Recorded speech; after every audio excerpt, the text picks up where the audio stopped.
자, 그럼 영주의 정치를 아까 이제 언급을 좀 해봤는데, 그러면 영주의 탕평 정치를 이제 하기 전에 본격적으로 하기 전에 그 전반적인 흐름을 이제 좀 볼게요. 자, 영조는 이제 왕권의 정당성을 강화해서 아까 얘기한 신축한국하고 이미옥사의 처리를 가지고 자신 왕권의 이제 그 정당성을 마련했죠. 그래서 그때마다 그 신인사 때 죽은 노돈의 사대신 복권 문제와 그 다음에 이제 건저 문제, 대리 문제 그걸 둘러싸고 자신의 입장을 바뀌면서 그때 노동과 소돈을 견제시키는 그런 역할을 했고요.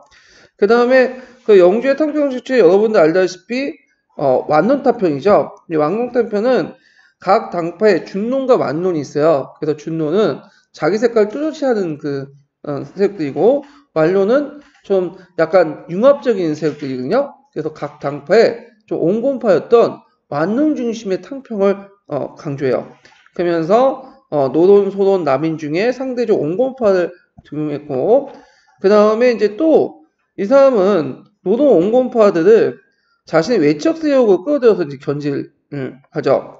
그래서 노동 온건파를 영주의 외적으로 끌어들여서 서로 간에 이제 끌어들이고 왕권을 강화시키는 그런 정책을 했고 대표적으로 그 과정에서 남당과 북당으로 또 나눠져요. 그래서 남당은 그다음 영조의 외척 정숭왕후죠. 그래서 그 정숭왕후 쪽에 김한국 중심으로 재편이 됐고 그다음 북당 같은 경우에는 해공공 홍씨의 그 사도세자 외척 있죠. 예. 그래가지고 홍보함을 중심해가지고 이렇게 해갖고 노동의 핵심 세력 부각이 됐다. 자, 그러면 그 보통 이제 영조의 정치를 크게 4개식으로 나눠요. 그래서 1기, 2기, 3기, 4기 이렇게 있는데 1기와 4기 처음과 끝은 이제 노동 중심의 평당 정치고요. 그 다음에 2기, 3기 같은 경우에 탕평 정치로 넘어가는데 자 1기 때는 한국 정치예요. 그래서 아까 언급했던 을사처분 있죠. 그래갖고 인이옥사에서 이제 관련돼 갖고 노동 4대시, 4대시는 복권하죠. 이들은 나한테 충한 거다. 그래서 이제 그 나름대로 노동 측에 힘을 실고요.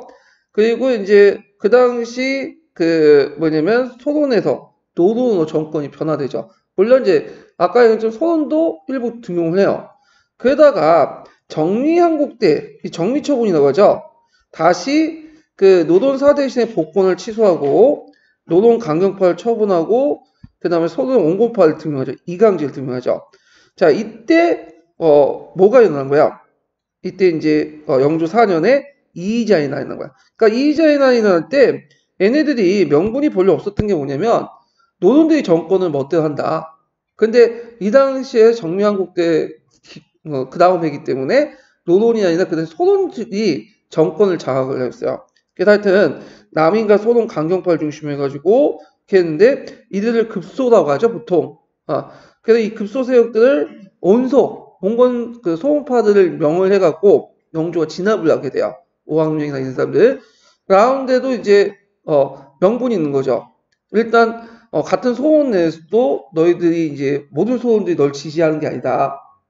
그래가지고 이제 온건 소음파들 파견해가지고 진압을 하고 이걸 바탕으로 해서 탕평 정치의 계기를 가죠. 그리고 이제 좀 있다가 이제 기후처분을 또 내죠. 그래서 이때 기후처분은 또 앞에서 정미처분을 뒤엎어요. 어떤 식으로 뒤엎냐? 신인사에서 양시 양비론을 적용해. 그래가지고 이건 충도 있고 그 다음에 역도 있다. 그래갖고 신축한국 뭐 때문에 나왔어요? 아까 아침에 건저 문제하고 세자의 대이축 그 문제 때문에 나죠. 그래서 이 신축한국 때는 노도는 충이고 소도는 역이다. 이런 식으로 판단을 해버려. 그리고 이제 이미옥사 같은 경우에는 이제 거꾸로 노도는 역이고 소도는 축이다. 충이다. 그래서 양쪽의 의견을 하나하나씩 들어주는 거죠. 그래서 이 당시에 이제 뭐냐면 사대신 문제에서도 2명만 복권시키고 2명 복권시키지 않아요. 예. 그래서 이 소론의 기반을 정치를 하면서도 양쪽의 입장을 또 들어주는 양시 양비론의 입장을 듣고 그 다음에 또 무슨 인사정책을 하냐면 쌍고호대라는 정책을 해요. 쌍고호대는 뭐냐면 쌍고는 뭐죠? 이거는 쌍쪽은 양쪽에 손이란 뜻이야. 양쪽에 손을 같이 들어가지고 소 맞대게 하는 거야. 그래가지고 정치적 입장에서 소론과 노론을 같이 고루고루 등용하는 그런 정책들이에요. 자, 예를 들어갖고 뭐 이주판살 노론을 등용하면 그 이주참판은 소를 등용하고 뭐 영의정은 소를 등용하면 자의정은 노론을 등용하고 이런 식으로 이제 이런 것들을 이제 동시에 했다. 그래서 이때는 이기 때는 소론이 주도해서 노론이 온건파가 참여, 남인도 일부 참여하는 그런 것들이죠. 근데 3기 때 들어가면서 조금씩 이제 뭐냐면 노론 중심의 정치를 하게 돼요. 이제 가독인데 이제 4기 때 노론의 평당 정치로 넘어간 가독인데 이때부터는 유제시용이라고 뭐냐면 예전에는 정치적인 입장을 고려해가지고 쌍고대 정치가 됐죠. 이제 정책에서 이제 당파에 상관없이 이제 능력에 따라서 인정하겠다.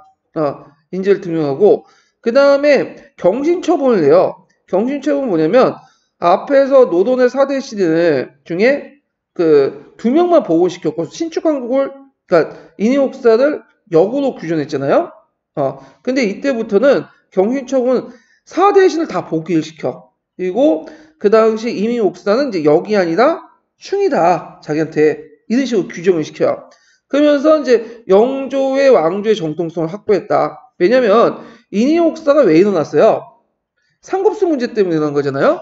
네. 그래갖고 이제 경종에 그 즉위할 때 이 당시 세 번에 세 가지 술 써가지고 경종을 암살하려고 했다. 근데 이 사건이 누구하고 연결돼 있다고 했죠? 영조하고 연결돼 있죠. 그러니까 자기가 만약에 인이옥사를 계속 역으로 남길 경우에는 자기가 뭐야? 찬탈자가 되는 거야. 자기도 정통성이 없죠. 그러니까 인이옥사는 이거는 충이다. 이렇게 규정함으로써 뭐냐면 나름대로 자신의 정권성을 확보하고 이걸 바탕으로 이런 조치를 내면서 이제 종전의 소론 탕평의 기반이 붕괴되고 노론 세력들이 정계에 진출에 이제 가속화되죠. 예. 그래서 영조의 개혁 정책 강화, 왕권 강화 기반을 마련했고 4기의 말년에 가면 이제는 아예 뭐죠?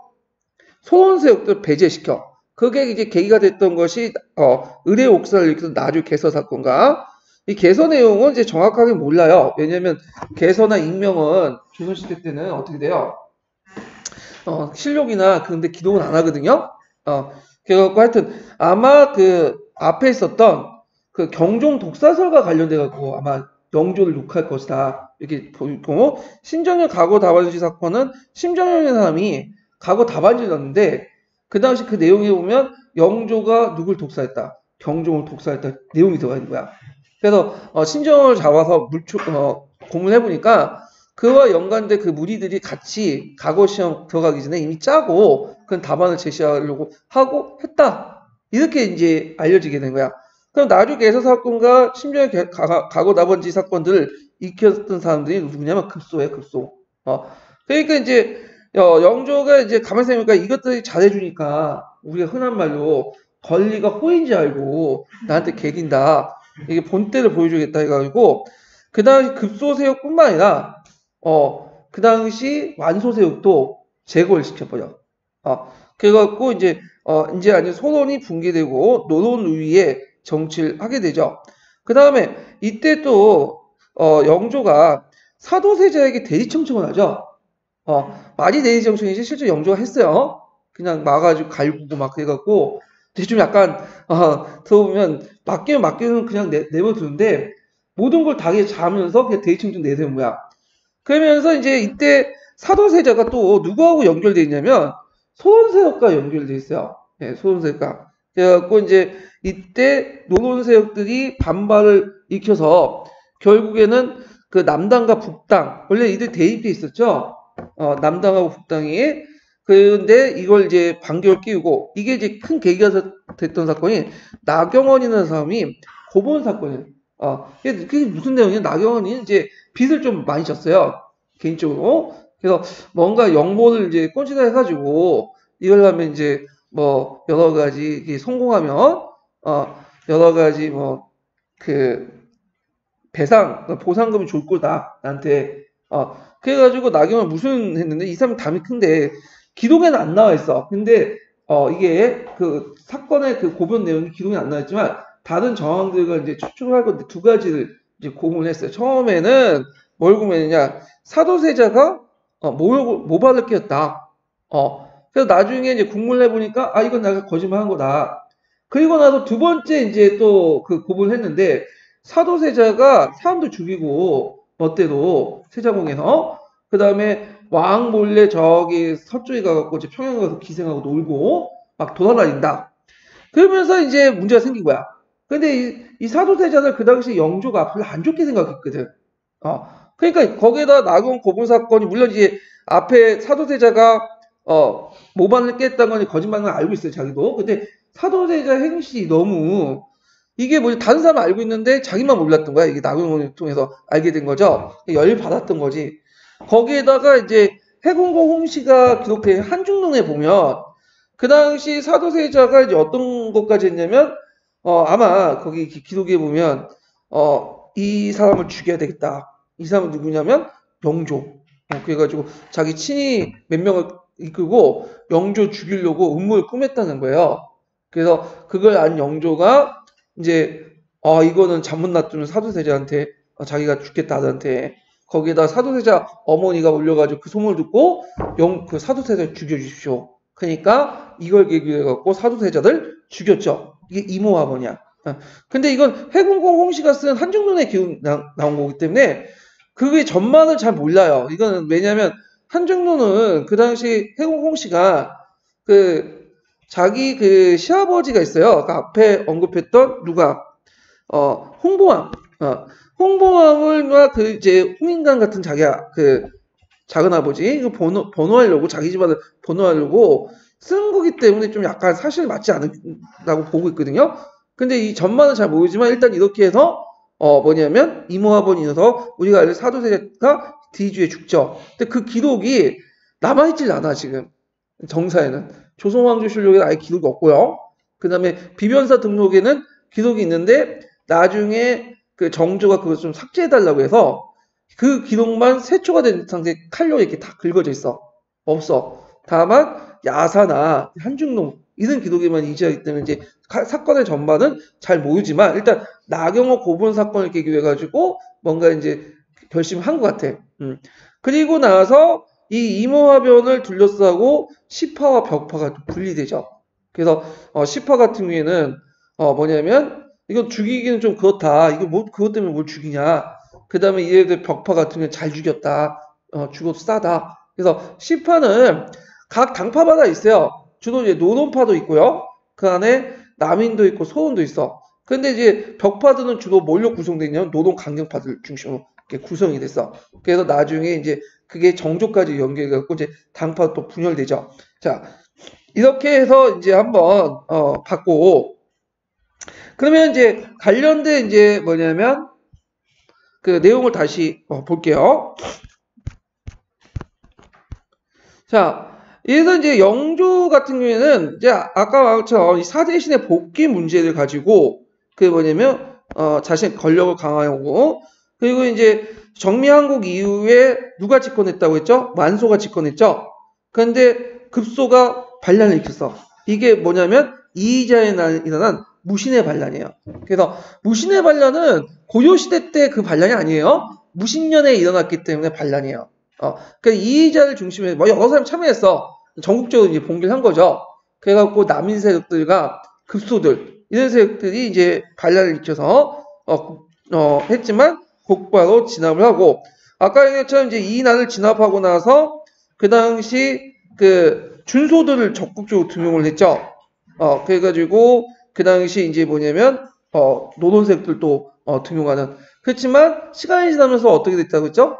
노론세력의 권력의 부추가 바뀌게 되죠. 그 과정에서 뭐 여러 가지 이제 사대신 처분 문제 가지고 충격의 논제가 막 일어나고 의리 문제 이런 것들이 이제 일어났다. 이렇게 좀 기억을 해두시고. 그다음 영조 때 탁평 정치할 때 초창기 때 그 초기 때 이제 선발 방식 뭐예요? 쌍고대죠. 이거 좀 외워두세요. 쌍고대는 그냥 이렇게 쌍거라는 건 뭐냐면 손을 듣는 거야. 이렇게 쌍거 이렇게 들어가지고 양손을 들어서 뭐죠? 호대는 뭐죠? 이렇게 해서 둘이 마주보게 하는 거예요. 호대라고 하죠. 그래서 양쪽에를 한쪽에 치우지 않고 한쪽이 등용되면 뭐 자의정 등용하면 쪽이 영의정 등용하고 이런 식으로 이제 등용을 해가지고 했던 것이 쌍거호대 정책이요. 이거는 뭐다 좀 정치적 입장에서 나왔다고 보시면 돼요. 정치적 입장에서. 예.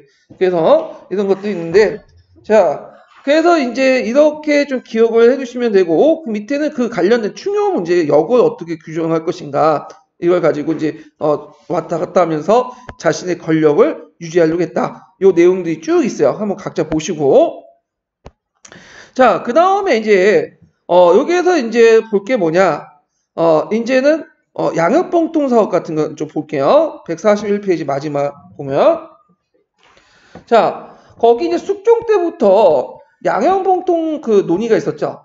양형봉통의 논의는 뭐예요? 군역 문제가 여러 가지 문제가 있으니까 그 개선하고자 하는 논의가 숙종 때부터 있었잖아. 근데 숙종 때는 그 논의만 있었어.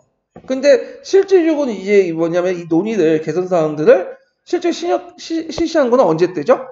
영조 때야. 이게 무슨 법이냐면 군역법이죠. 군역법. 그래서 군역법 여러분도 알다시피 양적의 군역 부담을 몇 필에서 몇 필로 줄인 거야? 2필에서 1필로 줄인 거죠.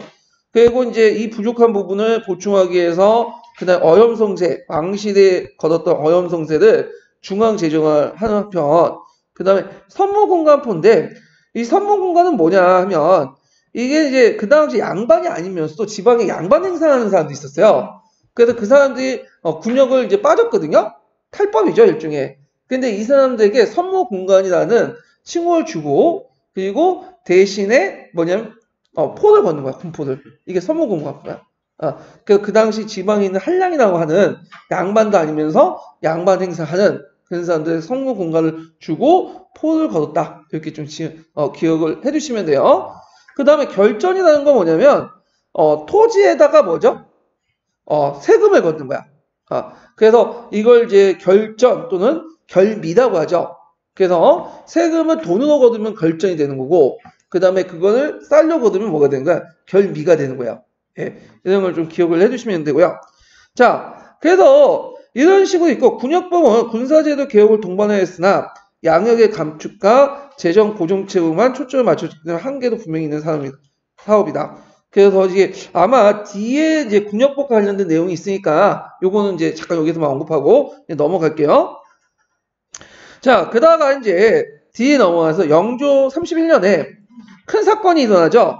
나주 객사에서 조종을 비방하는 개서가 이제 했는데 요 사건은 이제 아마 그 당시에 소론 측에서 급소해서 일으킨 건 나중에 추정을 해서 밝혀내죠. 자, 그 다음에 이제 과거 시험에서도 그 조종을 비난하는 특히 이제 영조가 그 경종을 죽였다는 이 독사설 이런 것들 하면서 점점 이제 그 세력이 어느 쪽으로 넘어간다? 이제 급소 이제 노론 쪽으로 넘어가는 그 계기가 되죠.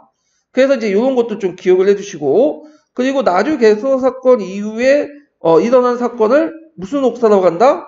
의례 옥사라고 한다. 그래서 그 사건의 명칭도 같이 기억을 해두시면 될 것 같아요. 자, 그래서 이제 있는데 항상 그때 이제 문제됐던 게 이 나주 개서 사건에 의해서 이제 그 잡혀온 사람들 중에 한 명이 뭐냐면 나는 지금까지 경종이 죽은 후에 게장과 생강을 먹지 않았다. 그런 식으로 이제 얘기하는 거야. 이 말은 뭐예요? 너가 게장과 생강을 올려서 너 죽이지 않았느냐. 그러니까 너는 경종을 독살했다. 이 말 들으니까 이제 영조가 완전히 열받은 거지. 그래서 아까처럼 말처럼 잘해줘봤자 소용없다. 권리를 호인주한다. 이런 식으로 해갖고 이제 죽인 거지. 그래서 완전히 소론 세력들을 제거했다. 이렇게 좀 기억을 해두시면 될 것 같아요. 자, 이렇게 해가지고 이제 이런 내용들 기억을 해두시고 거기에 비해 보면 이제 노론 세력들과 이제 소론 세력들이 이제 있죠. 그래서 노론과 소론인데 각각 중론 세력과 완론 세력 이렇게 있는데 탕평당은 뭐냐면 각파의 완론 세력들을 등용을 해가지고 탕평파를 만든 거예요. 그리고 그 다음에 노론 중에 완론 세력 중에서도 그 당시 북당이라 해가지고 이제 뭐냐면 사도세자의 외척 있죠. 그 다음에 여기 남당 여기는 중론을 뭐냐면 표기를 했는데 하여튼 이 남당 세력들 이제 이렇게 뭐냐면 정송하고 쪽이지만 이런 식으로 해가지고 이제 세력들을 이제 분포하고 있었고 그 다음에 이제 여기 뭐 만노원 세력도 있죠? 이런 식으로 했다. 근데 그래가지고 노론과 소론 같은 경우에는 이렇게 주로 만논 세력을 했기 때문에 이걸 완논 타표라고 하고요. 나중에 그 정조 때는 이 완논을 다 없애죠. 자기 당파의 뭐냐면 입장을 분명히 하는 사람, 이런 사람들을 등용해. 이들 뭐라고 하죠? 중론이라고 하죠. 그래서 중론 타평들을 등용해요. 예. 그래갖고 뭐 남인이든 소론이든 노론이든 각각의 정파들의 입장을 명확히 한 사람들을 등용해서 정치하는 탕평을 무슨 탕평하죠? 중농탕평이야. 그래서 이 중농탕평 때는 그 정조가 상당히 정치적 수완이 좋은 게 뭐냐면 당연히 그 자기 아버지를 이제 추종하려면 당연히 누굴 믿어줘야겠어? 시파. 시파 세력들이 주로 소론이라든지 남인 세력들이 믿어줘야 되잖아요. 근데 이 사람은 한쪽에 치우치지 않게 뭐 노론 벽파 세력들, 이게 주로 이제 중론 벽파 세력들이죠. 그 다음에 남인 세력들, 소론 세력들을 뭐냐면 절저하게 균형을 맞추면서 정치를 했어. 세력 균형을 하면서. 그래갖고 이게 나중에 이제 심한지가 보낸 노론 벽파 우두면 심한지 평지에도 보이죠? 얼르고 달래고 하면서 그러니까 심한지가 일종의 꼭두각시 노릇을 한 거지. 그래갖고 정치가 상당히 잘했어요, 이 사람이. 그래갖고 한쪽에 치우치지 않게 정치를 했다. 근데 영조는 요 사람은 좀 약간 다혈질이에요. 물론 정조도 약간 자기 할아버지 받아 여러 다혈질이지만 좀 약간 이성적인 데면서 영조는 맨날 다혈질이고 생각이 왔다 갔다 해. 뭐 대신들 그 기한 보내다가 했다도 그냥 하다가 2, 3일로 취소하고 그 다음에 뭐 간직을 뭐 삭탈했다도 2, 3일 뒤에 뭐냐면 다시 복귀시키고 툭하면 울어. 내가 잘못했다. 내가 멍청하다. 그러면서 또 뭐냐 열받으면 또 화가 나고. 그래서 왔다 갔다 하는데 근데 이에 반해서 저기 정조는 상당히 좀 다혈질이지만 상당히 냉정하게 정치를 좀 했어요. 이 사람은. 하여튼 이게 좀 스타일이 다른데 자 하여튼 요거 좀 기억을 해두시고 그래서 이제 영조는 볼게요. 노론과 소론 가운데 완론자들 좀 약간 성격이 좀 유순한 자들을 탕평파로 육성하고 또 이들의 가문과 혼인을 맺어가 척신세우기 하죠. 예. 그래서 이제 이렇게 있고 이런 완론 중심의 탕평 기반을 다져서 중론까지 포함하려고 했다. 자, 영조의 방식은 국시를 확정하여 탕평을 정착시켜 정치적 안정을 이루고 이들 바탕으로 군역법 같은 국가 차원의 사업을 신속히 추진하는 데 효과적이 있다. 그러나 이 과정에서 노론과 소론의 탕평 관료와 척신 가문의 건세가 집중되죠. 그리고 노론 소론을 타협시키기 위해서 정치적 어떤 의리 변경도 잦았다. 그래갖고 이 정치적 의리는 아까 처음에 얘기한 것처럼 그 사대신 처분 문제 있죠?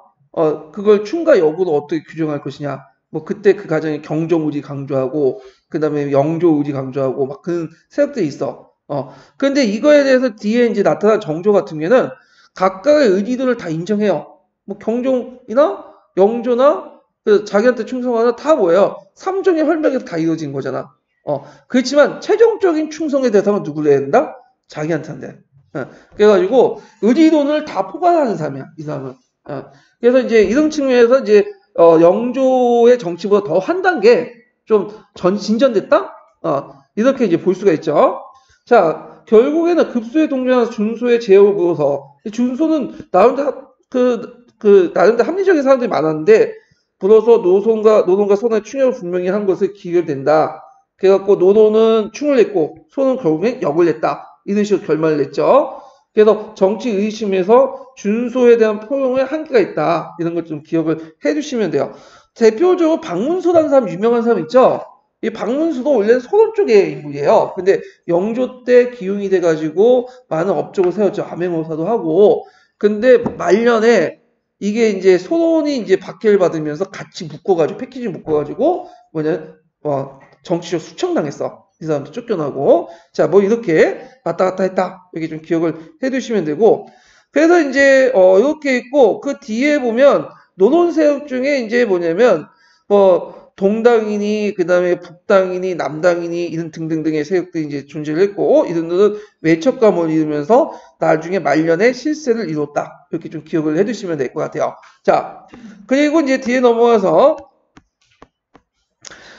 여기 보면 나중에 뒤에 가서 이제 보면 영조는 이제 그 뒤에 두 번째 자, 이모화본 아시죠? 사도세자를 죽일 그 화변을 끝나고 나서 그 영조가 이거 좀 마무리할 필요가 있었어. 왜 마무리할 필요가 있었냐면 영조의 구상은 이제 아마 이제 추측건데 이제 사도에서 볼 수 있듯이 사도세자를 이제 하다가 사도세자가 이런 거 아닌 것 같아. 그래갖고 이제 사도세자를 제키고 누굴 내세우려고 했냐면 이제 곧바로 그 정조를 세손을 왕을 세우려고 하는데 문제는 세손이 왕위가 될 경우에 문제가 있어요. 그럼 아버지는 뭐가 되는 거야? 사도세자가 있잖아. 살아있으면 대원군이 되는 거고. 그러면 정조 입장 올 때는 아버지가 이제 상황이죠. 일종의 상황 모시고 일종의 하는데 그럼 제대로 정치할 수 없죠. 그러니까 이제 영조 입장 올 때는 제거시키는 게 낫겠죠. 그래서 제거를 했다. 그리고 근데 문제는 제인의 아들로 정조를 놔두면 어떻게 되겠어요? 좀 문제가 있겠죠. 정통성이나 뭐 이렇게 의심 떨어지니까 이게 이제 사도세자의 아들이 아니라 그 앞에 호장세자가 있어. 호장세자가 이제 뭐 병으로 죽었다는 설도 있고 독살설도 있고 있는데 하여튼 그 아들로 양자로 변경을 시켜. 그래가지고 이제 뭐냐면 자신의 세손을 담죠. 그래서 이런 문제점 사도세자 아까 얘기한 것처럼 제인의 아들이 왕이 되는 문제를 해결하려고 한 거죠. 자신이 그래갖고 이제 사도세자가 왕이 되자 그러니까 저 정조가 왕이 되자마자 한 말이 뭐야? 나는 사도세자 아들이다. 호장세자 아들이 아니라 그 말이 상당히 정치적 의미가 있는 거예요. 자, 그래서 이런 측면에서 이제 뭐냐면 세손의 지위를 안정시키는 특단의 처분이다. 이렇게 좀 기억을 해두시면 되고요. 자, 이모년의 처분 당시에도 사도세자는 제인을 죽은 건 아니었지만 이제 세손이 호장세자 아들이 되었으면 홍원에 발품 시대 없게 된다. 이렇게 했는데 이건 하나의 그냥 종법상 정치에 불과하고 사도세자 아들이라는 게 솔직히 부정될 수 없는 거죠. 예, 이건 이미 아버지가 어머니는 정해지고 태어난 거지 이렇게 한다고 해서 뭐 문서 조작한다고 해서 이게 달라지는 게 아니잖아요. 예, 자, 하여튼 뭐 이렇게 있었다. 그래서 이제 뒤에 이제 세조시대 그 영조 말년에는 그 앞에 뭐 북당과 그 남당 간의 갈등이 있었다. 이렇게 좀 기억을 해두시면 될 것 같아요. 자, 그래서 이렇게 이제 있고 그 다음에 이제 뒤에 넘어가서 쭉쭉 넘어가서 이제 뭐 이건 뒤에는 이제 뒤에 뭐 정치적으로 왔다 갔다 하는 건데 이거 그냥 보세요. 그냥 이런 게 있구나 하고. 자, 그 다음 뒤에 넘어가서 정조의 정치를 볼게요.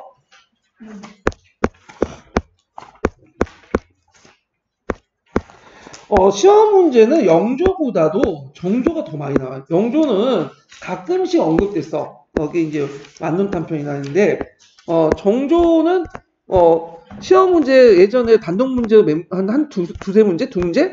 요 정도 나왔거든요. 그러니까 앞으로 나올 가능성이 많아. 그리고 한국사 능력이라든지 그다음 수능에도 영조보다는 정조의 정책들이 많이 나와요. 예, 그래서 요 정조 부분을 좀 보고 넘어갈게요.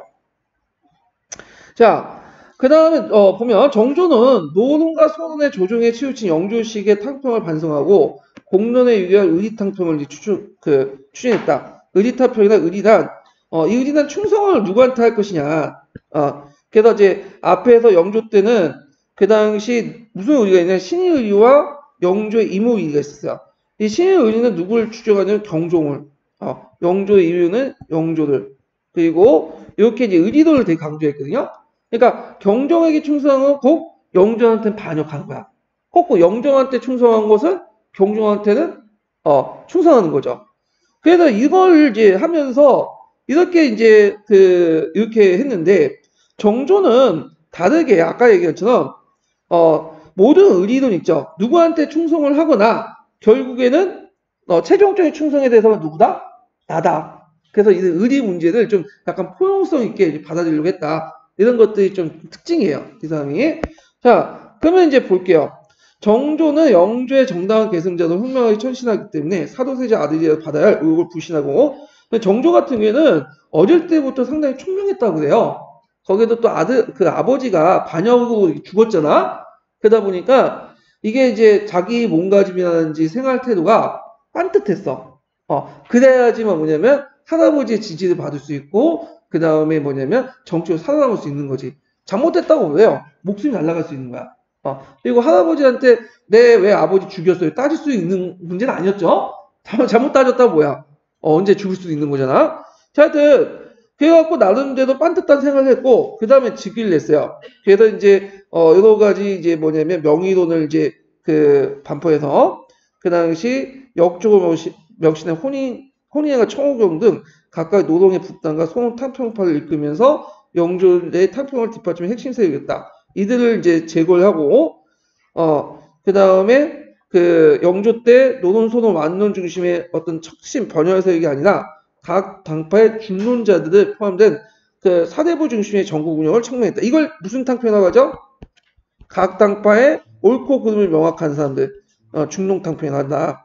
자, 그래서 이제 여기에서 정조는 영조가 학자의 의리, 그러니까 신의 의리와 영조의 이모 의리를 준수하겠다는 의지도 보이면서 또는 나는 사도세자 아들이나 이게 예매 사도세자 아들이지만 선대왕의 호장세자 있도록 하기에 근본이 둘이 되지 않는 이게 뭘까요?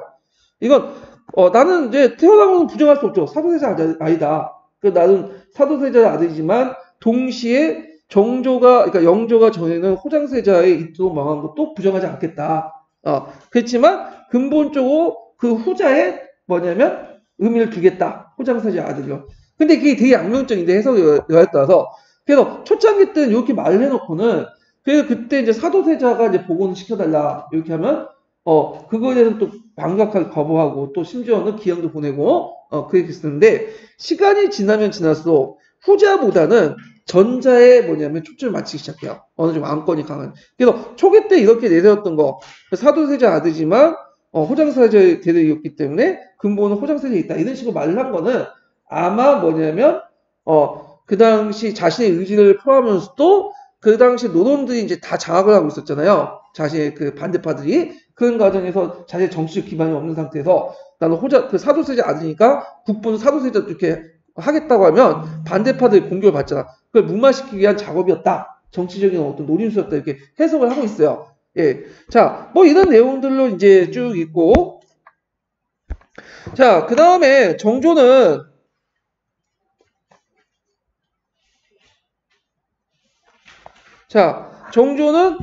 이렇게 쭉 있는데 요거는 이제 각자 이제 보시고 뭐 이렇게 쭉 있고 뒤에 넘어가서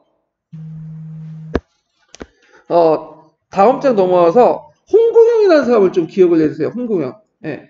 이 홍궁영은 정조가 이제 세손 시대 때 절친이었어 거의. 그리고 여러 가지 신의 세력 중에 하나인데 근데 이 사람이 이제 초기 때 정권을 장악을 했거든요.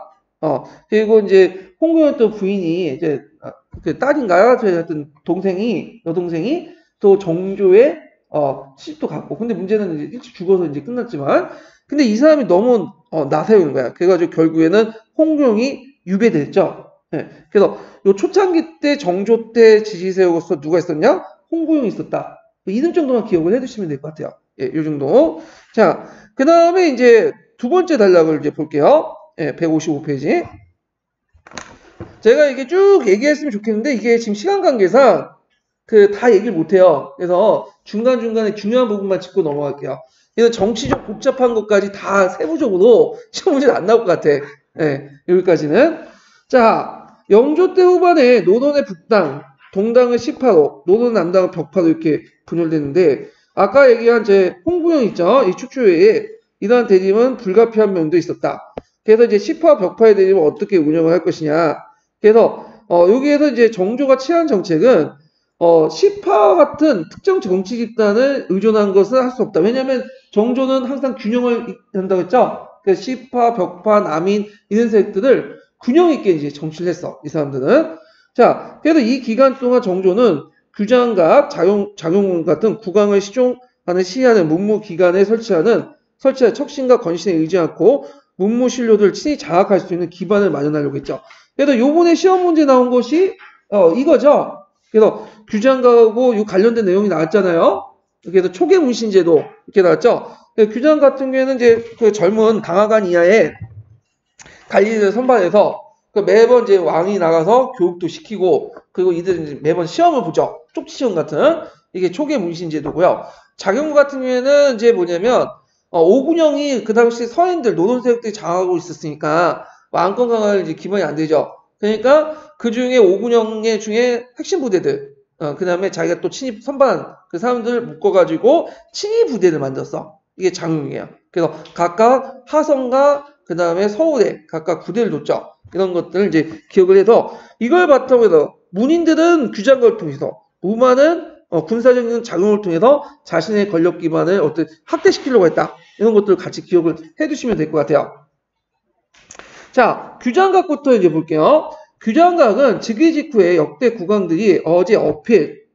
어제는 뭐예요? 어제 어필은 왕이 쓴 뭐냐면 글씨나 그 다음에 여러 가지 문학 작품이라든지 뭐 이런 것들을 얘기하는 거야. 그래서 그 어제 어필을 보관을 한 거네. 원래 목적은. 근데 정조 5년에 그 기능을 확대시켰어요. 그래서 그 당시 이제 어떤 기능을 했냐? 그 중에 여러 가지 기능이 있는데 뭐 근시, 사간, 시간, 경영관의 역할도 있고요. 제일 중요한 게 요번에 시험 문제 나온 초계 문신 선발제도 있었죠.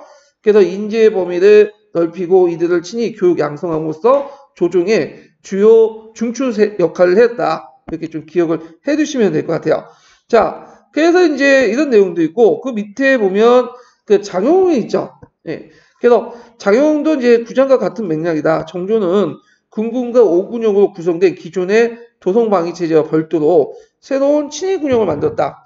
그래서 이제 그 홍구영이 간장했던 수기소를 설표하고 그 다음에 이제 그 정조 6년 훈련동안에서 소속된 묵가 출신자와 근군 전원의 일부를 재편하여 무예 출신화했고 이를 꾸준히 증여하여 장용위도 개편되고 그리고 장용위에는 묵가 출신의 정예병을 국왕이 직접 장악하고 엄격한 훈련 질적 할사를 도모한 동시에 장용위 출신의 장교들을 활용하여 여타 군역을 장악했던 구상이 있었다.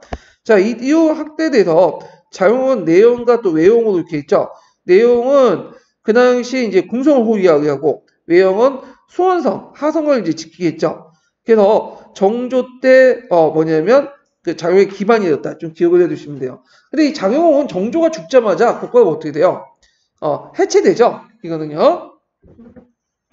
그래서 이렇게 이제 정조는 국왕권을 뒷받침할 수 있는 새로운 제도를 활용하여 문무 신료를 장악할 수 있는 계기가 되었다. 토대를 마련했다. 이렇게 이제 보시면 되고, 그 다음에 그 밑에는 뭐 왕실의 음모 사건도 있는데 이거 쭉 넘어갈게요. 이렇게. 그 다음에 뭐 이렇게 쭉 있고 정치적 사건들 여러 가지 사건들이 넘어가고요. 그 다음에 정조가 또 이제 뭐냐 했던 것이 사도세자의 복원 과정이죠. 예, 그래서 사도세자가 이제 역적이라고 이제 몰리면 자신이 어떤 그 권력 기반이 약화되잖아요. 그래서 장조가 이제 그 이후에 초창기 때 그 영조의 이모의리들 수중해서 그 당시 그 세조시대 때 수건이었던 정조의 이모의리를 확립했다. 영조의 이모의리는 어떤 의미야? 사도세자가 역적이었다. 근데 이에 반해서 이제 정조의 이모의리는 사도세자는 좀 억울하게 죽었다. 이런 식의 이제 수정을 하게 되죠. 그래서 이제 정조는 양주에 있는 사도세자의 영원원을 수원으로 옮겨가지고 그 당시 현룡원으로 개편을 하죠. 그래가지고 있고 모지문도 사도세자 가오를 중심으로 했던 것도 다시 이제 폐기하고 이런 것들인데 원래는 원이라고 부르지 않고 묘라고 불렸어요. 묘. 근데 그 이제 사도세자로 복귀하면서 세자로서 다시 복귀하면서 왕자가 신분은 묘였거든요. 그러니까 묘가 아니라 이제 뭐가 되는 거야? 원이 된 거지. 원이라는 건 뭐냐 하면 보통 왕이 죽거나 왕비가 죽으면 뭐가 되죠? 릉이 되죠. 근데 사도세자가 죽으면 이제 사도세자가 이제 같이 이제 세자나 세자빈이라든지 대왕대비 이런 사람들이 죽으면 이제 세자나 세자빈 이런 사람들이 죽으면 뭐가 되는 거야? 원이 되는 거야. 원. 그래서 묘에서 원으로 왔던 격상됐다는 거야. 이게 지가. 자, 그래가지고 이제 이런 내용들을 했다. 좀 기억을 해두시면 될 것 같고요. 자, 그 다음에 이제 뒤에 넘어가서 여기에서 이제 나름대로 이제 그 정치를 하려고 했지만 나중에 이제 어떻게 돼요? 갑자기 죽게 되죠. 그러면서 끝나게 돼요. 예. 그래서 이런 내용들 좀 같이 기억을 해두시고 뭐 여기에서 뒤에는 뭐 정조의 이모의리가 어떻게 해서 어떻게 격상을 했고 뭐 이런 내용이 있는데 이거 각자 읽어보세요 그냥. 예. 그래서 이제 있고 그 다음에 이제 뒤에 넘어가서 어디를 보냐면 뒤에 넘어가서 이제 160페이지 좀 볼게요. 160페이지.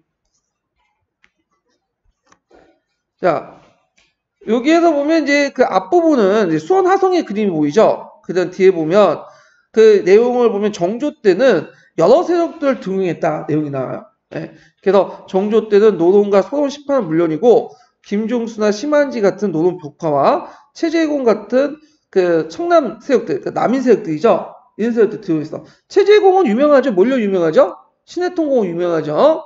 자, 그리고 이제 박지원, 박재가의 북학파, 서학파 여기까지 다양한 학파 인재들 활용할 수 있는 것이 이런 정제 정치 의리가 폭넓기 때문에 다양한 세력들을 포함할 수 있는 의리를 이제 포용하는 그런 것들 내세웠고요.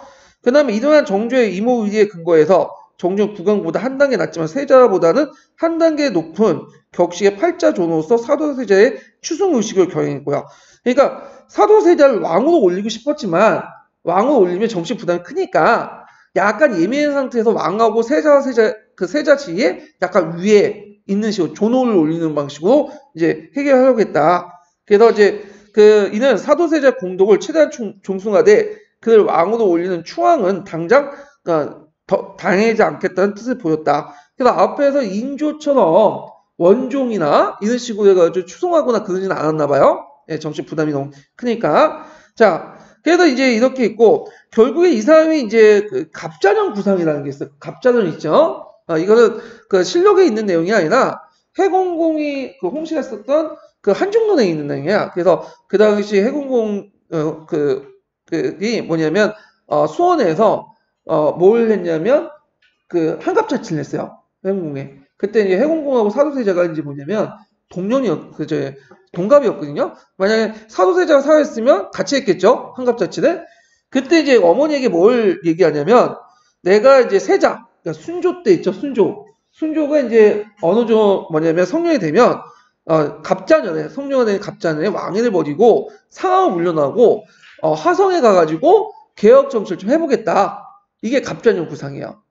근데 갑자년 구상을 하기 전에 이미 뭐냐, 정조도 죽었죠. 하여튼 그래서 개혁 정치의 어떤 구상을 보였다는 거, 그런 것들을 좀 기억을 해두시면 될 것 같고요.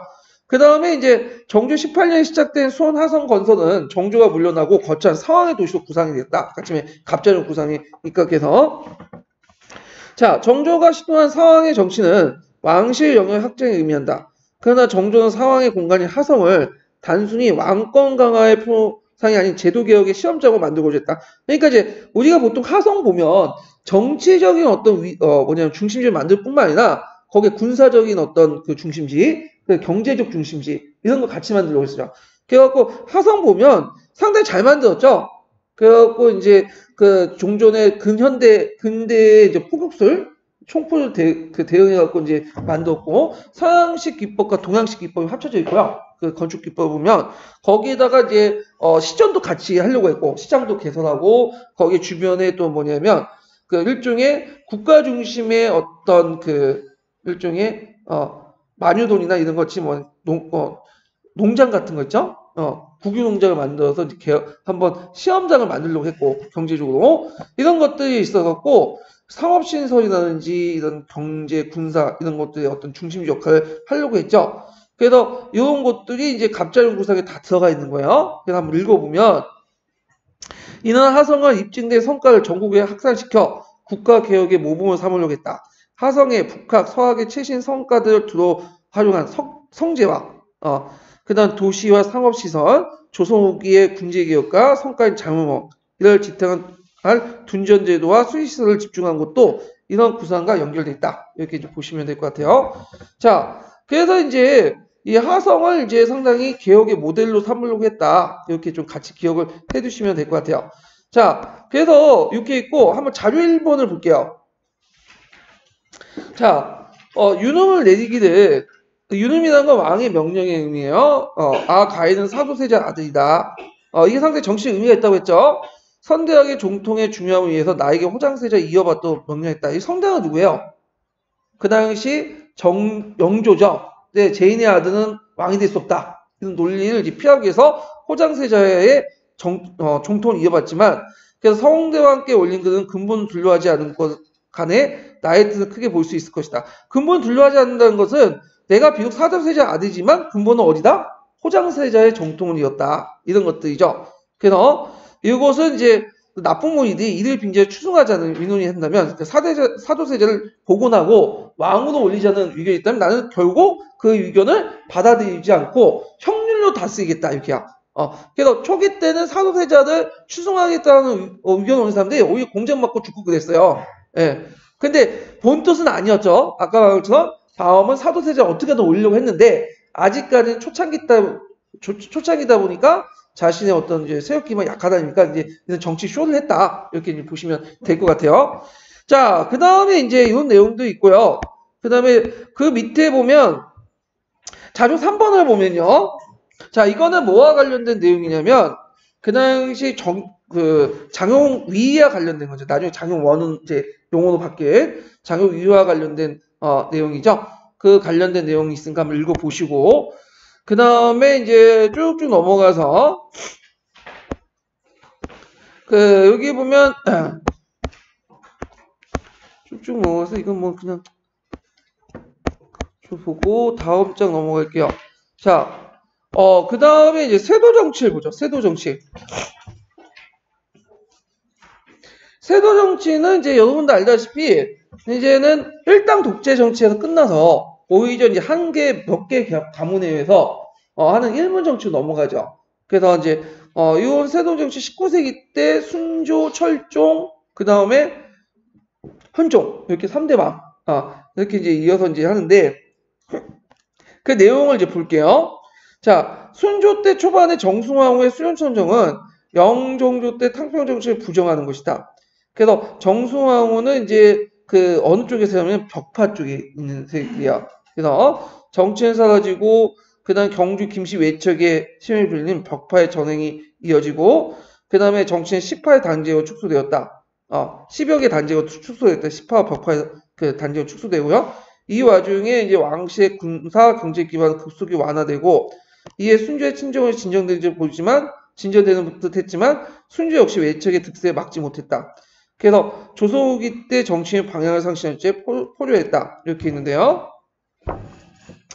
자, 영종제 탕평 정치 때 순조 이후에 시파와 벽파 간의 정치 보복을 거치면서 세도 정치에 전환돼요. 그래서 시파와 벽파는 다 뭐와 연결되냐면 외척 세력들과 연결된가. 그래서 그 외척 소수 가문들이 이제 정치를 독점을 하죠. 그래서 예전에 한번 공사 기출 문제에 세도 정치의 의미를 물어본 적이 있어요. 쉽지만 한번 보죠. 군주가 정치 세력을 조정하거나 교체하는 등 정치를 주도하는 역할을 못하고, 그러니까 이 말은 뭐냐면 앞에 탕평 정치나 한국 정치처럼 국가권이 약해졌다는 거야. 예. 그리고 외척 및 소수의 경하 번열. 경하 번열은 뭐냐면 이제 보통 경하는 뭐예요? 경성에 한양에 살고 있는 뼈대에 있는 가문들, 권력을 갖고 있는 안동 김씨 세력이라든지 풍양조씨 몇 개 가문들 이런 것들이 이제 권력의 가정 혹은 독점하는 정치만 해요. 그러니까 이제는 노론이 아니라 노론 안에서도 뭐냐면 이런 경하 번열 가문, 경하 사족들, 거족들 이런 것들이 이제 정치를 농단하는 그 정치를 세도 정치라고 하자. 그래서 이제 이런 내용들 좀 기억을 해두시고 세도 정치의 출발점을 어디에서 볼 수 있죠?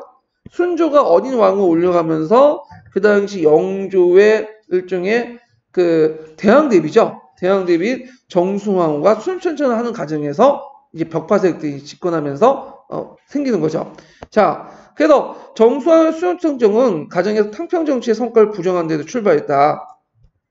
순조 때 정치 세력은 노론의 분파인 시파와 벽파로 구성되는데 이들은 영조 때 후반 홍콩의 북당과 김기주의 남당으로 각각 연호한다. 시파는 경복궁 인근의 번열가를 중심으로 구성됐으며 시세의 변화에 유효하고 국왕의 정책에 순응하는 경향에 반해서 벽파는 시파의 타협적 노선을 비판하면서 노론 사대부의 의리론을 강조해서 국왕을 견제하려고 했다. 그래서 이제 이런 시파와 벽파에 대한 설명이 있어요. 그 다음에 순조 즉위 직후에 이제 벽파가 권력을 장악하죠. 그래서 정승왕후의 이제 수요천청은 영조의 대의리를 강조하면서 이런 정조의 의리에 호응했던 그런 시파 세력들, 노론 세력들 이런 세력들을 다 제거를 시켰고요. 그래서 이렇게 해서 이제 벽파가 이제 권력을 장악했지만 그러나 이것도 잠깐뿐이었고, 그 나중에 정성황후가 순조의 친정이 끝난 다음에, 이거 천염이라고 하죠. 천염 이후에는 벽파가 아니라 이제 뭐죠? 시파가 권력을 장악해. 네. 그래서 이 시파, 안동 김씨색도 있죠? 이들이 이제 권력을 장악하면서 그 당시 이제 김조순이라는 사람 있죠? 이 사람이 이제 그 외척 세력인데 이 사람은 시파 세력이야. 그래서 벽파가 급속하게 몰락을 하게 돼요. 예. 그래서 이제 이런 것도 좀 기억을 해주시고, 그러면 이때부터 이제 그 시파 세력들이 정조의 개혁 정치를 이어받았냐? 그건 또 아니에요. 자신의 권력의 어떤 가문의 어떤 기반 확대시키는 데만 몰두했어. 그러니까 개혁 정치를 변질시킨 거지. 그래서 나중에 규장각도 원래는 정조 때는 개혁 정치의 산실이었죠. 근데 나중에 세도 정치가 들어가면서 이제 지나가면서 여기가 어디가 된 거야? 외척의 근거지가 되는 거야. 그래가지고 나중에 이제 뭐냐면 갑신정변 때 14개조 조항 때 어디를 철폐하자고요? 규장각 철폐하자. 왜? 외척 정치의 이제 산실이기 때문에 변질된 거지 이게. 자, 이거 기억을 해두시면 될 것 같고요. 자, 근데 이 김종선이라는 사람이 그 예전에 독재자 어떤 권력을 가지고 건신처럼 폰하게 정치를 했냐? 그것도 아니야, 이 사람은. 항상 겸손을 했어. 겸손하고, 그다음 머리 숙이고, 처세술이 되게 뛰어났어요. 그러다 보니까, 이게 독재가 오래 간 거야. 100년 동안 거의. 그래서 다른 독재자, 건신처럼 막 나가고 했으면, 막 사방으로부터 공격을 받죠. 근데 이 사람은 머리 숙이면서 뭐, 와가지고 처세술 있고, 뭐 자기는 낮추고 하면서, 낮췄지만 실질 권력은 다 자기가 장악하는 거야. 이런 식으로 독재를 한 거죠. 상당히 고단수죠. 정치공학에 상당히 뛰어난 인물이야.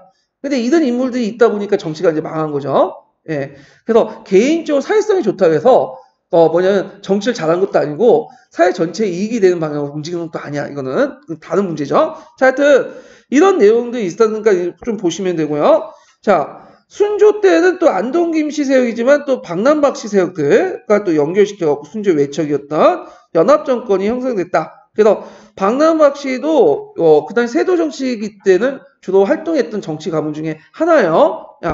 그 다음에 이제 순조 때 이제 초반기 때 이제 지나서 순조 11년에 홍경래 난이 있어. 이게 유명한 난이죠. 저기 이제 평안도 지역에서 홍경래 난이 일어나서 그 당시 뭐냐면 순조의 국정자금을 급속히 감퇴하고 급기야 이제 국정 운용마저도 뭐냐면 상실하게 돼요. 그래갖고 이제 이 순조 같은 경우에는 그 뒤에 자기 이제 뭐냐면 누구한테 그 저기 갑자기 이름이 생각 안 나는데 그 당시 이제 그 세자한테 정치를 맡기죠. 예. 그 무슨 세자 저기 갑자기 생각 안 나는데 호명세자인가? 예. 그 세자한테 넘기잖아요. 자, 그리고 나서 그 세자가 좀 정치를 하려다가 어떻게 된 거야? 2년 만에 죽잖아. 그래서 마지막 개혁 정치를 좀 하려다가 끝나게 돼. 그래서 그 예전에 그 뭐냐 드라마에도 나왔던데. 그래서 이제 뭐 와가지고 막 아름답게 묘사하고 뭐 근데 하여튼 이런 게 있어요. 자, 하여튼 순조가 나름대로 이제 하려고 했지만 이제 잘 안 됐다. 그 저기 세자와 함께. 그래서 그 내용도 있고요. 자, 그 다음에 뒤에 넘어와서 이제 그 세조 정치기 때 전국 병동을 이제 쭉 나왔죠. 그래가지고 그 안동 김씨하고 그다음에 풍양조 씨가 왔다 갔다 하고 거기에 박남박 씨가 끼고 이렇게 있고 되게 순조 전반기 때는 안동 김씨가 주요하고 박 씨가 거기 끼고요. 그 다음에 헌종 전반 때는 이제 뭐냐면 풍양조 씨가 세력을 장악하다가 철종 때 들어와서 뭐죠? 안동 김씨가 또 세력을 장악하죠. 이렇게 좀 기억을 해두시면 되고 그 밑에 이제 호명세자 대지청정 내용이 있네요. 예. 근데 호명세자는 아까 안타깝게도 2년 만에 죽게 돼요. 예. 그래서 이제 끝나고 그 다음에 헌종이 이제 즉위하죠. 그래서 이제 현종 때는 아까처럼 풍양조 씨가 이제 권력을 장악을 하게 되죠. 풍양조 씨 때는 이제 이 풍양조 씨는 벽파 계열 사람들이에요. 그래서 되게 벽파가 짓고 나면 천주교 박해가 일어나. 시파는 약간 이제 상대적으로 천주교에 대해서 호의적이죠. 근데 이에 반해 벽파는 물론 호의적이라도 천주교 믿는 건 아니에요. 네, 반대하는 사람도 있어요. 일부. 그렇지만 대체적으로 뭐냐면 호의적인 데 반해서 벽파는 대체적으로 되게 부정적이야. 그래서 이때 이제 여러 이제 천주교 박해가 일어나는데 요 부분은 천주교 박해할 때 좀 얘기할게요. 요 부분은. 자, 하여튼 이렇게 있다는 걸 좀 기억을 해두시고 그 다음에 현종이 죽고 나서 후사가 없었어. 젊은 나이에 죽게 되죠. 그러니까 이제 세도 정권에서 이제 구성이 다시 변동을 했는데, 그 당시 이제, 그 왕실의 큰어른이 수호 왕후는, 영모죄로 죽은 정종의 이복 동생이 있어요. 은영군. 은영군의 그 서손이 이원범을 자신의 양자로 들이고, 이 사람 철종을 해가지고, 다시 집권하게 돼. 요 수호 왕후는 누구냐면, 그 안동김 씨 쪽이에요. 그러니까 이제 안동김 씨가 이제 권력을 다시 회복하죠. 그러면 이 은원군의 거기 뭐냐면 손잡벌 좀 되는 철종을 왜 이렇게 양자 들여가지고 했냐? 왜냐하면 철종은 그 당시 강화도에 살았거든요. 네. 전혀 몰랐던 왕신이라 좀 왕족에서 좀 멀어진 저 거기다 자기의 할아버지는 뭐냐면 거기다 이제 사약받고 그 죽게 되는 사람이고 그러다 보니까 이제 거의 종실로서는 힘이 없는 사람이야. 거기다 이제 국보잡이죠. 근데 그 사람을 데려다 왕위에 세움으로써 이 철종을 정치 못하니까 누가 정치하겠다. 안동김 씨 세력들이 정치하겠다. 그 의도가 있어요. 자, 하여튼 이제 그래가지고 그 철종은 이제 뭐냐면 왕위가 됐지만 이 사람이 그 왕성교육도 제대로 받지 못한 무능한 인물이에요. 그러면 정치를 제대로 하겠어요? 제대로 못하겠죠. 그러다가 이제 뭐 나름대로 나중에 철들고 좀 해보려고 하다가 안동김 씨도 너무 강하니까 물러나고 결국에는 이 사람도 기리하다가 죽게 돼. 그러면서 나중에 누가 등장하게 되죠? 고종이 즉위하죠. 예, 고종도 이제 그쪽 그 뭐냐면 사도세자 계열의 그 아들들 복잡한데 그건 나중에 좀 얘기하고 자 그래서 이제 여기 다음 주 넘어가서 그 이상의 추에서 알 수 있듯이 세도 정치는 국왕 또는 서왕의 위임을 받은 외척을 중심으로 18세기 당쟁과 탕평에 걸쳐서 거쳐온 노론과 서론의 경화 고족들이 그 조정의 주요 간직과 권력을 가점한 채 세력을 펼치면서 왕권을 무력화시킨 정치 형태를 말한다. 근데 여긴 소론이라 돼 있지만 실제 소론은 이제 정치 세력으로서 의미는 별로 없어요. 노론 중심이야. 예. 가끔 있다 보면 이게 좀 약간 안 맞는 게 있어. 이게 다른 책하고 이게 후생이. 좀 비판적으로 읽으세요. 이거는. 자, 그래서 이제 세도 정치 시에는 서울의 번열 가문을 다니도라는 권력 집단이 국가 권력을 장악했지만 그 중에 이제 핵심 세도가들이 관료제 밖에 사적 영역에서 권력을 행사했다. 그래서 요 내용들 좀 기억을 해두시면 될 것 같아요. 자, 그 다음에 이제 뒤에 넘어가서 다음 장이 뭐냐면 경제 구조 부분을 볼게요. 경제. 이 조선후기 때 경제는 상당히 시험 문제 많이 나오는 부분이에요. 예, 특히 내재적 발전론 있죠? 예, 그래서 조선후기 때 내재적 발전론에 입각해서 자본주의 맹아가 등장했다. 되면서 경제의 여러 변화들이 일어났다. 이런 것들 상당히 강조하잖아요. 자, 그러면 조선시대 경제 변화 중에 그 시발점이 됐던 것이 뭐냐? 농업의 변화야. 그래서 보통 상공업이 발달하려면 그 기반이 되는 그 뭐가 있어야 돼? 농업이 발달했어야 돼. 왜냐면 농업이 발달해야지 잉여 생산물이 나타나고 잉여 생산물 처리하는 과정에서 상업이나 공업이 발달하고 잉여 인구들이 뭐냐면 상업업자도 되는 거잖아요. 그래서 그런 것들 이제 단초가 있기 때문에 상당히 이제 중요한 건데 그 중에 이제 논농사에서는 이양법이 널리 보급되고요. 그 다음에 밭농사에서는 여러분들 알다시피 경종법이 널리 보급이 되죠. 요게 이제 상당히 중요해요. 예전에 기출문이 나왔던 거고 한동안 좀 안 나오고 있지만 나올 가능성이 많으면 왜냐 수능이라든지 그 다음에 한국사 능력에 자주 언급되거든 그 부분이. 근데 인고에서 나오려면 좀 어렵게 내면 뭐예요? 그냥 이양법 보고 그 다음에 경종법 학습 이것만 물어보진 않겠죠. 이건 너무 유치하니까. 그래서 좀 자세히 나올 수가 있어. 그러니까 이제 그 내용을 이제 볼게요.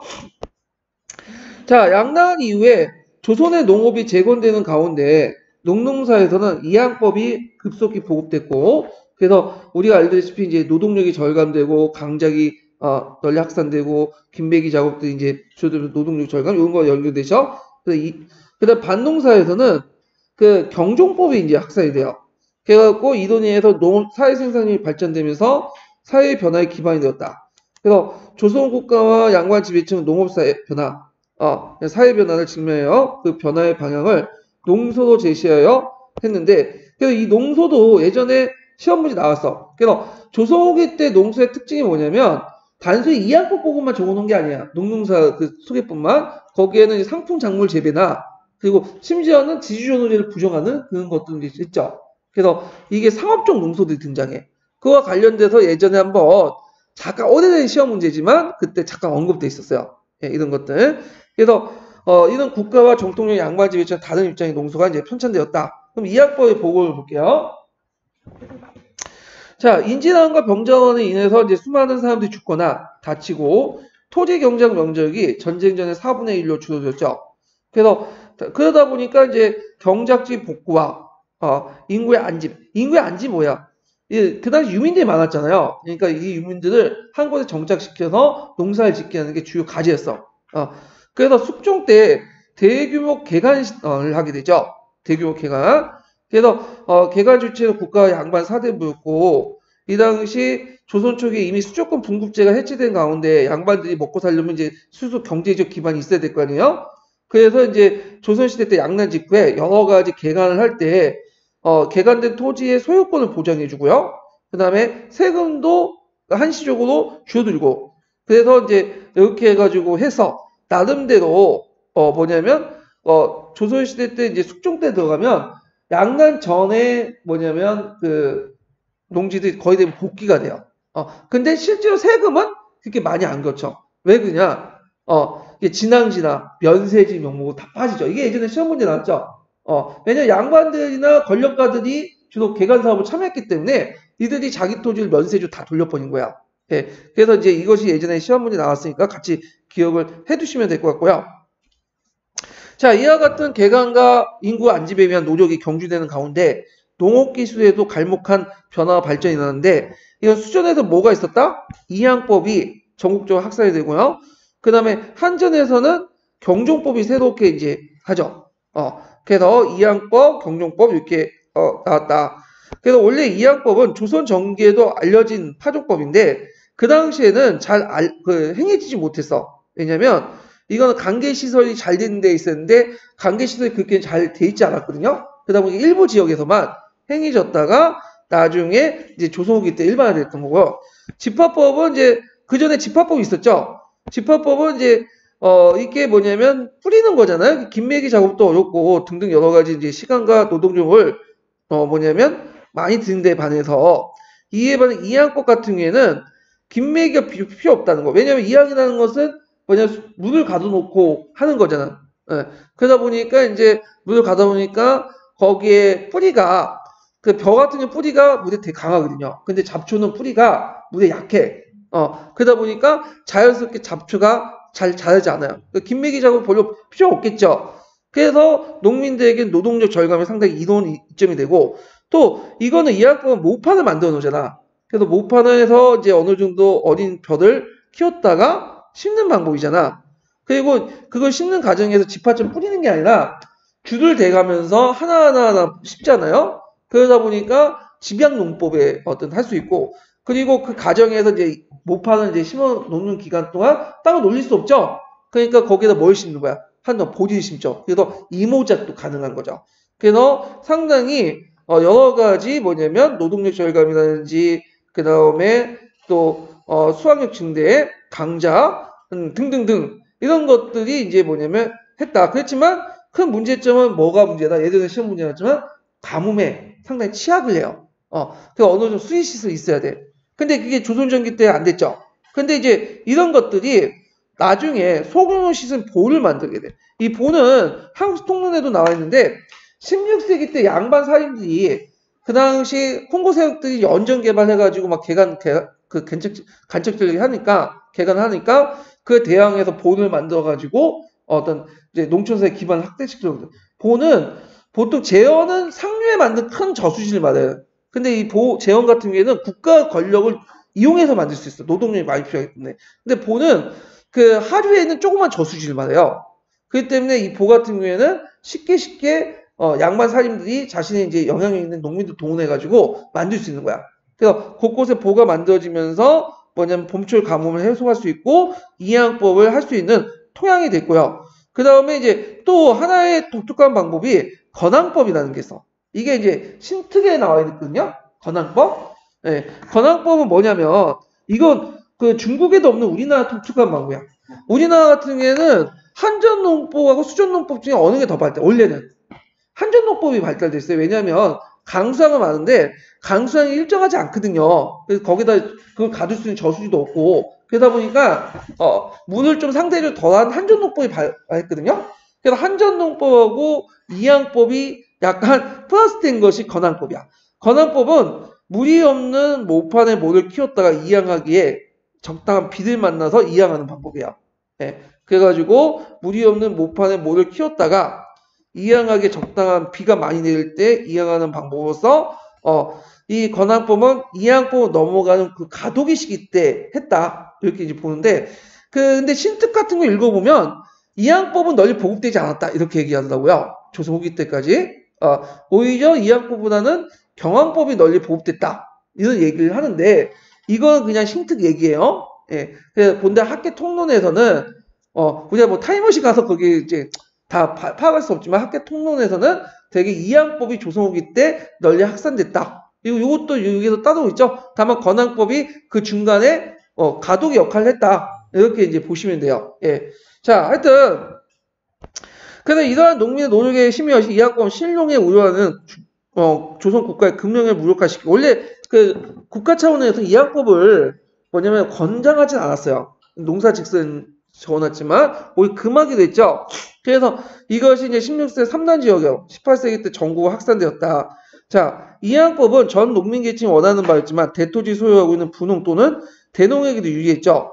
그리고 이들은 보들 건설을 주도하면서 밭을 논으로 바꾸기 시작해. 이걸 번답이라고 하는데 이건 뭐냐면 이제 이 당시 조선 후기 때 들어가면 쌀이 상품화되기 시작해요. 쌀이 잘 팔려. 그러다 보니까 밭에서 밭농사하는 것보다는 쌀 농사하는 게 돈이 이익이 되죠. 그러니까 쌀을 이제 밭을 논으로 바꾸는 이런 식으로 수전농법 바꾸는 이런 것들이 이제 했고 자 이항법의 장점들이 쭉 나와 있죠. 대토지효를 경작하는 이항법 필수. 이걸 뭐라고 해요? 대토지효를 경작이죠. 강작이죠. 강작. 그러니까 강작이라는 것은 1인당 그 1인이 생산할 수 있는 토지가 상당히 넓은 걸 강작을 하죠. 강작이 가능했던 건 뭐냐면 김매기가 없기 때문이야. 그래서 김매기 작업에 상당히 많은 노동력이 필요한데 없어요. 그래서 이항법은 그 당시 두 시기 때만 제약은 거의 노동력 들이지 않는다면 첫 번째 시기는 어디야? 이항할 때, 뭐를 이렇게 심을 때, 그 파종기죠. 그 다음에 수확기 때, 그때 외에는 노동력 없어요. 그 나머지 내버려두면 돼요. 그냥 관리만 좀 해주고, 예. 그래가지고 예전에 농민들이 고생한 거 같죠. 실제로 고생 별로 안 했어요. 우리 때보다. 우리 맨날 가서 일을 하잖아. 아침, 점심, 저녁 다 일하죠. 힘들게 해놨는데 예전에 농민들 솔직히 말해서 그냥 쌀 농사하면 그 앞에 이제 뭐냐면 그 파종할 때나 뒤에 수확할 때 중간중간에 뭐냐면 이제 뭐냐면 태풍 불 때나 좀 와가지고 논 좀 관리해주고 나머지는 핑가핑가 놀았던 거야. 그래서 편하게 지냈어요. 이 사람들이. 자, 하여튼 그래서 이제 이항법이 필수적이다. 그래서 이때 이제 뭐냐면 많은 사람들이 이제 뭐냐면 농사 지을 필요 없죠. 그러다 보니까 이제 지주들도 한 사람한테 몰아줘 경작권을. 그래서 이들이 이제 일종의 경영 분홍 이렇게 이제 하고 그리고 노동력이 필요할 때 일시로 필요할 때가 있잖아요. 그때는 임노동자를 고용하는 방식으로 이제 해결되는 거죠. 자, 하여튼 그래서 이들이 이제 게다가 이들이 차지하고 있는 토지는 수익시설 제대로 갖추지 않은 게 많아 가뭄에 상대로 덜 취약했으며 그 다음 비료할 때 유리하기 때문에 벼를 거둬들인 뒤 보리에 심는 1년 이모작도 뭐냐면 가능했다. 그래서 이 내용들 좀 기억을 해두시면 될 것 같아요. 자, 그 다음에 이제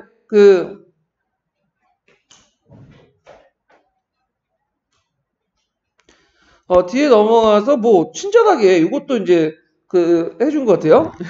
그 이항법에 이제 해가지고 이모작이 어떻게 이루어졌나 벼보리 이런 건 시험 문제 안 나오겠죠. 그냥 농업기술 뭐 문제 되는 것도 아니니까.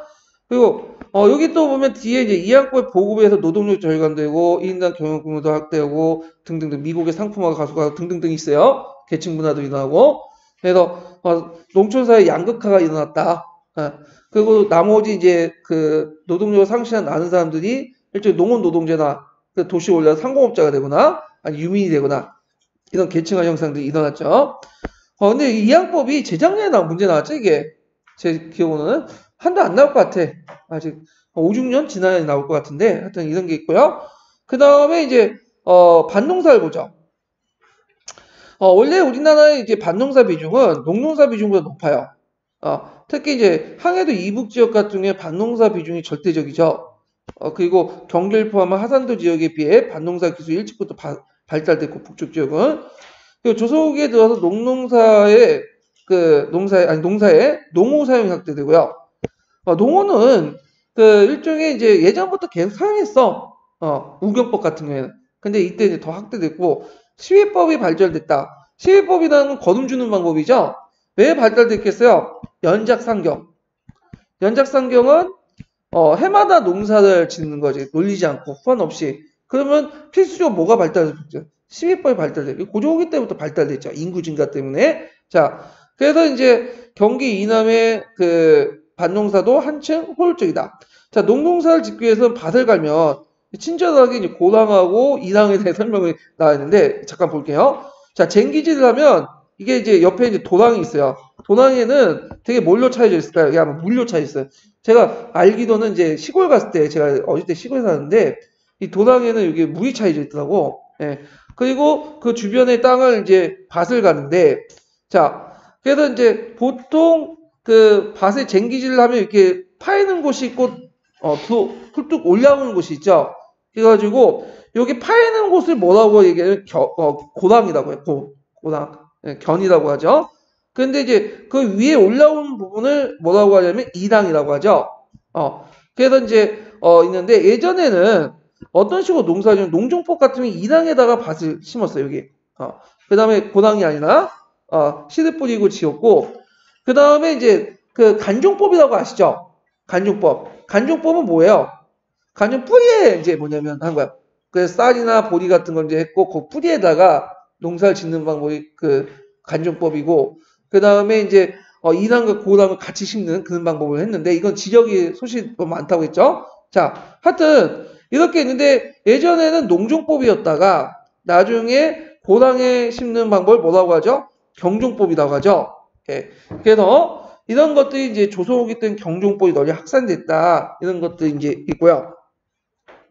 자, 그래서 이제 내용을 이제 보면 조선 전기에는 밭이 이랑이 낮고 넓어 고랑과 제대로 구분되지 않아 이랑과 고랑을 아울러 무라고 했고요. 밭을 이랑과 고랑을 엄격히 구분하여 배수구인 구를 두고 있는 농사지구에 보이는 중국 하북지역의 밭농사법과 다른 독자적인 장목법이었다. 그래서 이 장목법은 뭐냐면 경우에 따른 물을 독특하게 쏟은 두덕을 농이라고 하고 그리고 무와 무가는 사이에 고랑처럼 파였던 견이라고 표현했는데 실제로 이제 요초의 형태 농과 견을 구분하는 식으로 해서 있는데 무간의 폭이 되게 넓고 토지가 적은 사람들이 이곳에 공사를 지어 곡식을 지을 수 있었다. 비료가 부족한 탓에 해마다 이랑과 고랑을 받고 농사를 지을 수밖에 없었던 것이다. 그러니까 여기에서 말하는 그 뭐냐면 간문법은 그러니까 이제 장목법은 조선 전기 때 주로 했던 것으로서 여러 이제 농농사 중에 하나로서 이게 이제 이랑과 고랑 중에 하나만 짓는 게 아니라 이랑을 지을 때는 이랑 짓고 그 지적이 소실되면 또 고랑 짓고 그 다음에 또 이랑 짓고 왔다 갔다 하는 그걸 이제 뭐냐면 무슨 법이라 한다? 장목법이고 이것이 이제 뭐냐면 기반이 돼가지고 나중에 뭐가 되는 거죠? 경종법 바뀌게 됐다. 이렇게 좀 기억을 해두시면 되고 농종법 같은 게 여러분들 알다시피 이제 뭐죠? 어디다 짓는 거예요? 여기 고랑에다보다는 이랑에 짓는 걸 농종법이라고 하죠. 자, 뭐 이런 것이 있다는 걸 좀 기억을 해두시면 될 것 같아요. 자, 그 다음에 밑에 이제 들어가서 이제 183페이지 그 몇 번째 세 번째 달라고 볼게요. 조선 후기에 이어 밭의 고랑과 이랑이 이전 시기에 비해 좁고 세민하게 만들어졌다. 그러니까 예전 넓었는데 이제 좁고 세민하게 더 만들어져서 그래서 이제 인분율 사람똥이죠. 사람똥을 효과적으로 수집할 수 있는 저류시를 확대하는 편 비료의 성공을 극대화시키는 발효법도 개발돼서 비료의 양도 많아지고 그 종류도 다양했다. 아울러 조선 전기 때 토지가 적은 사람들이 무간을 효과적으로 이용해서 한 간종법이 그 당시 경종법으로 바뀌게 되었다. 예. 간종법이 경종법으로 이제 바뀌게 되는데 간종법은 아까쯤에 얘기한 뭐냐면 설명한 장묵법이에요, 장묵법. 예. 그래서 장묵법이 이제 경종법으로 바뀌게 되면서 어디만 이제 하냐면 고랑에만 심게 돼요. 예. 그래서 좁고 깊은 고랑을 만들고 고랑에 가을보리 심고 이듬해 봄에 가을보리가 자라고 있는 사이에 땅에 콩이나 조를 심었다가 5월에 가을보리 거둔 다음에 그 자리에 콩이나 조를 또 북두는 방식으로 남부 지역에 널리 시행했다. 이건 뭐와 관련된 거죠? 융작을 했다는 거, 융작법. 융작법은 뭐예요? 품종을 달리해서 뭐냐면 재배하는 거죠. 그래서 뭐 2년 3작 이런 식으로 품종을 달리해서 이제 짓는 방법을 했다. 자, 그래서 이제 이렇게 가을보리를 경종법으로 재배하면 깊은 고랑 속의 겨울초의 추위와 감을 건질 수 있고요. 이게 이제 뭐냐면 경종법의 장점이죠. 외워두세요. 그래서 첫 번째 깊은 고랑 속에 겨울초의 추위와 감을 건질 수 있죠. 왜냐면 여기에서 이제 깊게 파은 곳에 하다 보니까 상대적으로 따뜻하죠. 그 다음에 또 햇빛에 뭐예요? 쉽게 노출이 안 되죠. 그래갖고 추위와 감은 건질 수 있어. 예. 그래가지고 이제 읽고 그 다음에 자료가 긴 호미를 사용할 수 있어 긴매기 드는 노동력을 아낄 수 있었다. 두 번째, 긴매기 작업에 큰 편의를 높일 수 있다. 그다음 세 번째로는 싸게 통풍이 잘 되고 거름주기가 낭비가 덜하여 농종에 비해 노력의 절반을 줄이고 수익을 2배 했다. 왜냐면 여기에 이제 밑에 고랑을 심기 때문에 여기에 그늘지잖아요. 그늘지니까 통풍이 상대적으로 이랑보다는 뭐예요? 상당히 잘 되죠. 자, 그래서 또 1년 2모작, 2년 3모작 할 수 있어 그 효과가 배가 되었다. 그래서 경종법 제 생각에는 경종법에 명칭 쓰는 거 쉽게 나오면 그렇게 나오지만 경종법의 장점 써라. 두세 가지. 그럼 요거 쓰시면 될 것 같아요. 예. 그래서 이제 경종법의 장점은 나올 수 있는데 상대적으로 농종법의 장점 나오겠어 안 나오겠어요? 안 나올 수 있죠. 예, 경종법 장점만 달달 외우시면 될 것 같아요. 예, 봐서. 자, 그 다음에 이제 이렇게 이항법이나 경종법 같은 이제 뭐냐면 새로운 작물들 재배법이 널리 보급이 되고 그 다음에 상업적 농업 같은 것들이 발달되면서 조선 후기 때는 여러 농소들이 편찬되기 시작해요. 그래서 이제 보통 이제 큰 농소는 두 가지로 구분할 수 있는데 하나는 농사 직설을 이어 받는 그 농소들이야. 대표적인 농가 집성 같은 게 있죠. 신스위스는 좀 약간 지주존의제를 이제 뭐냐면 인정하는 과정에서 보수적인 농법들, 이항법이나 예전에 알고 있었던 그런 농법들을 이제 소개하는 거고 이에 반해서 좀 시간이 지나면 이제 상업적 농법 작물, 상업적 작물들을 재배하는 방법 이런 것들을 이제 강조하는 그렇게 혁신적인 농소들이 등장하죠. 그리고 지주존의제를 부정하고 물론 인정한 것도 있겠지만 부정을 하고 새로운 토지 제도를 또 제시하는 그런 농소들도 등장하게 돼요. 예, 이렇게 농가 집성의 어떤 계열과 보수적인 농소들과 좀 상대적으로 진보적인 이렇게 농소들 좀 구분할 필요가 있어요. 예전에 시험 문제 나왔거든요. 자, 그러면 이제 내용을 이제 보면요. 쉴 때가 됐나요, 제가? 네, 좀 쉴 때가 된 것 같은데? 예, 많이 하다 보니까 정신이 없어. 그래서 좀 쉬었다가 진행을 할게요.